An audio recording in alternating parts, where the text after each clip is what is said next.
Dragon Ball é definitivamente uma das melhores obras que eu já vi. Mesmo que eu tenha deixado ela numa posição bem baixa, no meu top 50, ainda assim esse anime me impactou muito porque ele fez parte da minha infância, assim como fez parte da infância de muitos. Porém, no mesmo dia que o Akira Toriyama faleceu, eu postei um vídeo criticando Dragon Ball Evolution, filme que foi tão ruim que o próprio Akira decidiu voltar com Dragon Ball quando viu essa porcaria. E dessa vez ele voltou com Super. Mas eu juro pra vocês, a notícia me pegou de verdade. Então, já que eu critiquei, por que não fazer um vídeo elogiando o verdadeiro trabalho dele? Porque, sendo sincero, o Super não tem lá a verdadeira essência do Akira, e muito menos o Dragon Ball Evolution. O que tem a essência é o mangá. E bom, não vai ser bem um elogio, vai ser mais uma comparação entre o anime e o mangá. E como essa experiência que eu tive lendo o mangá mudou minha visão da obra completamente. Sinceramente, o anime Dragon Ball Super é realmente bom? No geral eu já digo que sim, tem seus momentos, mas o mangá é simplesmente melhor. Eu sou um grande fanboy de Dragon Ball, então eu pensava que o anime ia ser muito melhor em todos os aspectos. Já como animação, tem música, tem a dublagem brasileira e, querendo ou não, tudo é naturalmente mais vivo. Mas sempre que eu falava isso para um leitor do mangá, sempre tinha aquela coisa que eu nunca conseguia refutar. A mão do autor tá no material original, a essência da obra tá lá. E isso daí se aplica pra tudo, principalmente pra Dragon Ball. Isso porque o anime Dragon Ball Super veio na frente do mangá, então eles só tinham a supervisão do Akira lá pra Toei fazer o anime. Não era uma base no mangá, então tem muita coisa que o Akira nem pensou em colocar. E o maior exemplo disso é o Super Saiyajin 2 da Caulifla, tá ligado? Um Super Saiyajin 2 que nem apareceu no mangá. Olha, não dá pra ter certeza, mas é bem óbvio que o Akira nem pensava em dar o Super Saiyajin 2 pra ela naquele momento. Sendo sincero, eu acho que aquilo foi feito só para dar mais tempo de tela pro anime, sabe? E também tem aquela desculpa lá de que uma pessoa boa tem mais célula S e logo eles vão conseguir se transformar muito mais fácil. Mas isso cai por terra, já que a Caulifla nem é uma pessoa boa, ela é literalmente uma marginalzinha, tá ligado? É uma marginalzinha que fica roubando e tem uma gangue. Mas enfim, a Toei zaralhou com uma grande parte da história. Isso porque, como todos sabem, o Super Saiyajin 2 não é tão simples assim se adquirir. O Goku precisou ficar por meses com o Super Saiyajin 1 de forma natural, só para conseguir ter chance de se tornar o Super Saiyajin 2. Não só isso, como a reencarnação de F, que também não existe no mangá, teve outro furo de roteiro. Gohan não poderia se transformar em Super Saiyajin 2, porque o corpo dele não aguentaria tanto poder. E isso por si só já é um outro furo, saca? Tá, o Gohan não pode, mas... E aí, a Caulifla pode?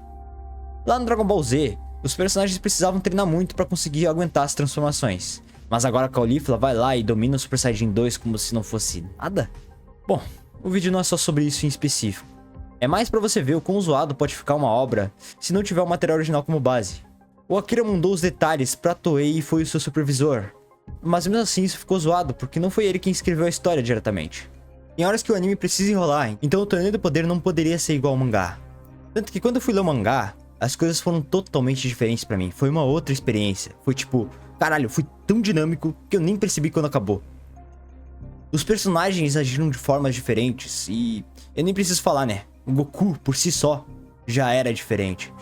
E, velho, tem vários aspectos que foi diferente. E eu nesse vídeo vou deixar isso bem mais claro pra vocês. Mas falando do Goku, cara, ele não era tão bocó. Ele não era tão imaturo e infantil como ele é no anime. Ele não era tratado como um bobo da corte. Passava mais respeito, mesmo tendo uma personalidade alegre, saca? E cara, falando nisso, outra coisa que me incomodou muito foi o design dos personagens. Olhando mais pro passado, pro Dragon Ball Z, os personagens tinham um traço bem mais sério, mais adulto. Hoje em dia, Dragon Ball Super tem uma aparência mais cartunesca, é mais infantil e passa a sensação de que não é um anime que se deve levar muito a sério. E isso me incomoda muito, já que no mangá as coisas são totalmente diferentes. O traço do mangá, além de ser belo, é bem mais maduro. Ele passa mais respeito pra história como um todo. Falando sério, Dragon Ball já tocou no lixo todo o drama que a obra poderia ter. Isso por causa das esferas do dragão. E isso todo mundo sabe, né? As esferas do dragão meio que acabam com isso. Mas aí tu coloca esses designs pra eles. Como que leva isso a sério? Eu vou ser sincero. Por mais que eu ame Dragon Ball, a minha experiência com o mangá foi muito melhor do que com o anime.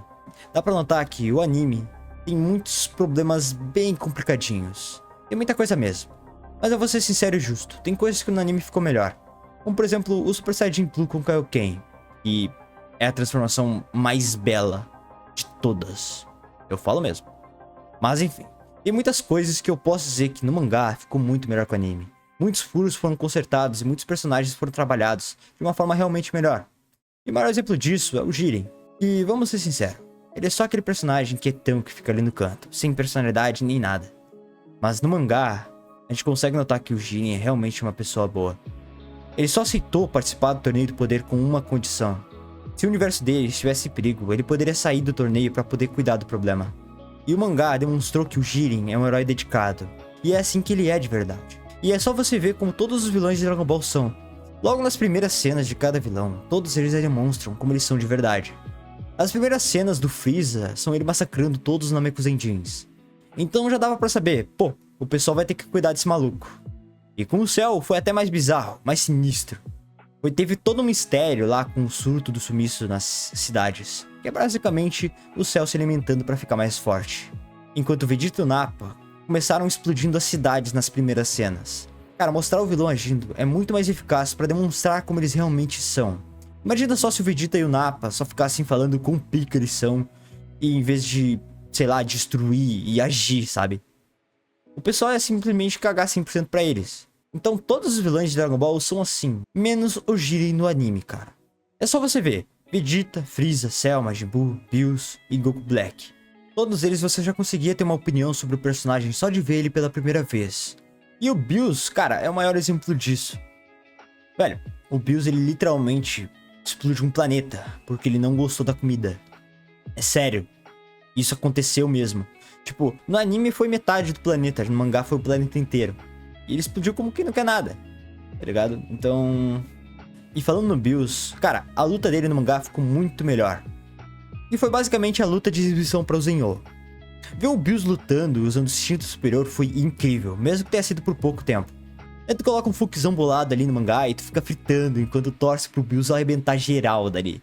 Pelo menos foi essa a minha experiência. Não que no anime o torneiozinho ali de prévia tenha ficado ruim. Na verdade ficou bom também. Mas não dá pra negar, a luta do Bills é simplesmente superior. Tanto que ela é intensa demais até pro próprio Zenyo. Então foi ali que foi criadas as regras pro Torneio do Poder, para que o Zenyo pudesse aproveitar as lutas. Então foi nesse arco que deixaram bem claro que o Goku estava na verdade salvando os universos. Já que o Zenyo queria destruir eles, então meio que isso tirou o peso do Goku ser inconsequente. Na real todo mundo sabe que ele é realmente assim, mas nem tanto, sabe? Outra coisa que eu percebi é que o mangá em si é bem mais consistente que o anime. Primeiro por conta das transformações, mas também pelos próprios furos de roteiro que acabam deixando a história sem muita coerência. Por exemplo, o poder que o Trunks tirou da bunda pra enfrentar o Black no anime. Tá ligado? Tipo, lá ele realmente tirou o poder da bunda, enquanto no mangá o Trunks se sacrifica pro Goku e Vegeta recuarem. No mangá eles sobrevivem porque os Supremos Senhores Kaiô vieram pra salvá-lo, o que fez muito mais sentido e deixa a história bem mais coesa. Em vez de ele ter saído atacando o Black em fúria com a intenção de derrotar ele ataca pra morrer como um guerreiro de verdade, orgulhoso de ter salvado a esperança da humanidade. Pô cara, eu achei isso muito melhor. E isso, além de dar um drama a mais pra obra, deixa os Supremos Senhores Kaiô menos inúteis. Porque sinceramente, até agora no anime, eles não demonstraram nada. Mas no mangá isso é bem diferente. No mangá o Supremo Senhor Kaiô se sacrificou pra impedir que o Majin Buu retornasse no futuro de Trunks. Além disso, ele realmente se mostrou bem mais ativo, a ponto dele ajudar o pessoal a salvar aquela linha do tempo. Ele salvou o Trunks, ele curou o pessoal, fez o que pôde, enquanto no anime, ele é inútil. Simples assim. Isso é pra você ver. O mangá arrumou até os problemas de coerência do Supremo Senhor Kaiô. Porém, por outro lado, no mangá não existe o Super Saiyajin Blue Kaioken, que é o que eu mais gostava de ver e achava lindo de verdade, por mais que ele não fosse lá tão coerente assim. A luta do Goku contra Hit no anime foi incrível, mas mesmo que eu tenha realmente gostado, ela não faz nenhum sentido, já que o Goku usa o Kaioken o tempo todo, o que era pra, teoricamente, destruir o corpo dele. O Kaioken é um trunfo, algo que ele usa só pra ganhar vantagem na luta por um certo tempo. É isso que o Kaioken sempre foi. Se você usa ele muito, você destrói o próprio corpo, ainda mais com o Super Saiyajin Blue. Por mais que eu ame o design do Blue Kaioken, que na minha opinião, como vocês já sabem, é realmente a forma mais bela, eu ainda assim sei que é incoerente. Ele resgata uma habilidade antiga do Goku, que parece que foi esquecida, mas não é usada da forma certa. Seria muito melhor se fosse igual no Z, que o Goku ganhava uma vantagem na luta por alguns segundos. E se ele não aproveitasse, tava lascado. E por mais que no mangá tenha as lutas mais coesas e muitas vezes melhores, ainda assim, a do anime se sobressai algumas vezes no quesito empolgação, que foi no caso de Super Saiyajin Blue Kaioken contra o Hit, cara. No geral, eu curti muito ver as lutas animadas. Isso, claro, se tu ignorar o Goku usando o Bigate do Goku pra bater em mulher. Como se fosse necessário, né? Pô, tá batendo em cachorro morto, cara. Sempre soube que o Goku era machitos. E falando em mulher, cara, a Bulma morreu no futuro de Trunks. O que significa que, no anime, o Vegeta deveria ter ficado maluco. Mas isso não aconteceu. Isso só aconteceu quando o Bills deu um tapa na cara dela. Enquanto no mangá, isso foi usado da forma correta. O Vegeta não queria se fundir com o Goku de jeito nenhum. Mesmo que o inimigo vencesse, o Vegeta jamais faria uma coisa dessas pra vencer um combate. Porém, no momento que ele descobriu o que aconteceu com a Bulma, o maluco não queria saber de mais nada. Ele só mandou o Kakaroto colocar o brinco pra meter a porrada nos Zamasu. E cara, é difícil explicar o quão bom isso foi. Sério, a minha experiência com o mangá foi muito boa. Lá eu pude ver a verdadeira essência de Dragon Ball, a essência dos personagens e tudo que eles realmente representam. Faltou o Super Saiyajin Blue Kaioken? Faltou. Mas fazer o quê? Pelo menos no mangá, a transformação do Blue é muito mais coerente. E além disso, eu nem falei do Hakai que o Goku usou no Zamasu. Pô, aquela cena foi muito incrível, por mais que não tenha dado certo. E cara, é até difícil de acreditar, mas eu odiava ler qualquer coisa. O Neko tá aí pra provar isso. Mas ele me encheu tanto o saco que eu comecei a ler manhwa e depois fui pro mangá. E daí foi inevitável. Ali eu já comecei a comparar algumas coisas com anime. E eu percebi que tem uma grande diferença. O material original geralmente passa uma experiência muito melhor. Claro, isso se você tiver um funkzão bolado tocando de fundo. E foi esse o caso com Dragon Ball. Cara, vocês não tem noção de como é ouvir uma música boladona tocando numa luta de Dragon Ball. Sério. Experimentem um dia. Tudo fica muito mais emocionante, principalmente se tu combina isso com café. Mas aí é cada um, né? Tem mangás que realmente te passam uma experiência melhor que no anime.